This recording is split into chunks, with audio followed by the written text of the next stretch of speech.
Ahoy, and welcome me midday. Gather round, sit down, criss-cross applesauce, so your old Shanty can tell you a tale of the Bocean Blue. Now, when old Shanty was a young Shanty, his feet still fresh in his yellow rubber boots, he wanted nothing more than to ride them salty waves, rather than herding the jackalopes on his old Pappy's jumping jackalope junction. Young Shanty told his old Pappy many a time that carrying a great bevy of lopes day in and day out was no life for a lad with the heart of a glubbing guppy.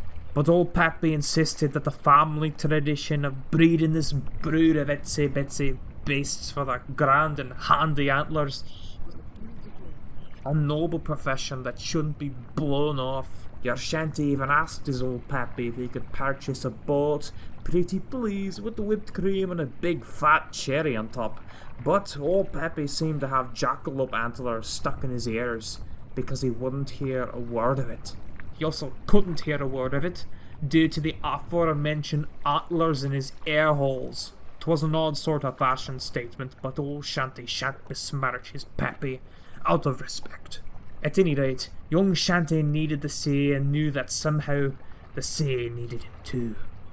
So, under cover of 12 o'clock, noon, Shanty accumulated several jackalopes and underwent the lengthy and aggravating process of teaching them the basics of naval engineering. Due to their tiny bunny brains, 'twas months until the lopes were even able to grasp the concept of buoyancy, much less hull construction. But once they finally got the gist of it, their antlers became very handy tools for the shaping of the ship.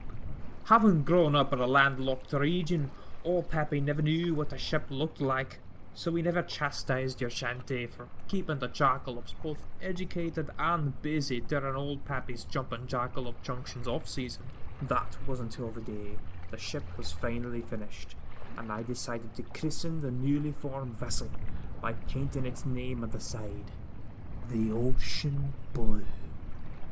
This was a moment of great accomplishment for young Shanty and the lopes, but Pappy, smart as he was, put together that the Bocean Blue referred to the big blue mass on which young Shanty had been pining for so long.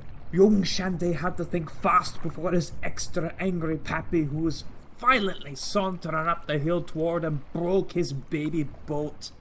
As the jackalopes fled for fear of being found complicit in this construction, young Shanty looked at the label, exclaimed, "Spellin' be darned!"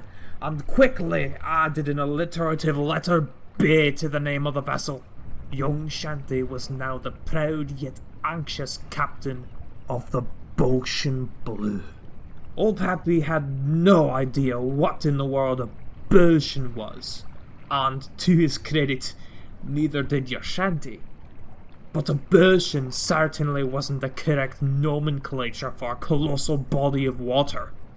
So, with a skeptical glance, old Pappy went back to his business, and both young Shanty's boat and bottom were spared. 'Twas a relief to be sure, but Shanty knew that he couldn't hide his true intentions from his Pappy forever. So, that very night, shrouded in the deep veil of darkness and silent as the grave, young Shanty secretly crept from his bed, noiselessly tiptoed his way through the hall, and snuck out the front door to have a loud and candid conversation with his Pappy, who was sitting just outside. Your Shanty learned an important lesson from that talk. Be open and honest about what you want and what you need to those who really love you. You'll find that no matter how scary sincerity seems, secrets are much scarier.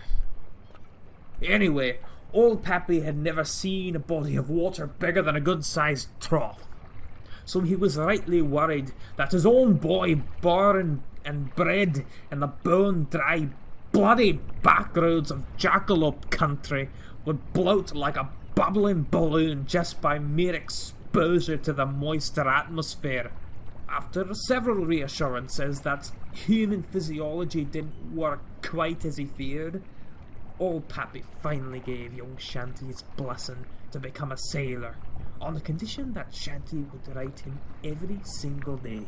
Young Shanty tried to explain the convoluted logistics of sending daily letters from the middle of the ocean to his pappy, but that was his condition and he wouldn't budge. Eventually, I found many unique ways to get my post to him, so there was never an excuse. I still write him every single day, for what it's worth. The next day, bright and early, young Shanty strapped a bevy of lopes to the front of the Bocean Blue, said goodbye to his pappy, and drove his new boat across 32 miles of dirt and rocks and sand and rocks and sand and dirt and rocks and sand to reach the nearest river, the one that would take him to the sea and to his destiny.